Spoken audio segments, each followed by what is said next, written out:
Good morning. এখন সকাল 11টা বাজে আর আমি রেডি হয়ে গেছি একটু বাজারে যাব বলে। তো সকালে আমি ব্রেকফাস্ট করে নিয়েছি আর সকালে যে সমস্ত কাজ থাকে সেগুলো সব সেরে নিয়েছি। আর যাব হচ্ছে জুবলি মার্কেটে, ওখানে বেশ কিছু দরকারি জিনিস আমাকে নিতে হবে।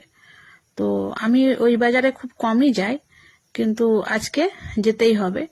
ওগুলো আমি এখানে কাছাকাছি কোথাও পাবো না, তার জন্যই যেতে হবে।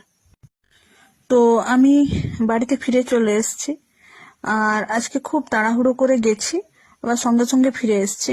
ওই 1 ঘন্টার মধ্যে সমস্ত কাজ সেরে ফিরে এসেছি। তো আমি নিয়ে এসেছি নিজের জন্য 2টো নাইটি আর কয়েকটা দরকারি জিনিসপত্র। তো এই নাইটিগুলোর জন্যই আমাকে বাজারে যেতে হয়েছিল। এখানে আশেপাশে যে দোকানগুলো আছে ওগুলোতে খুব একটা ভালো পেতাম না, তাই জুবলি মার্কেটে গিয়েছিলাম।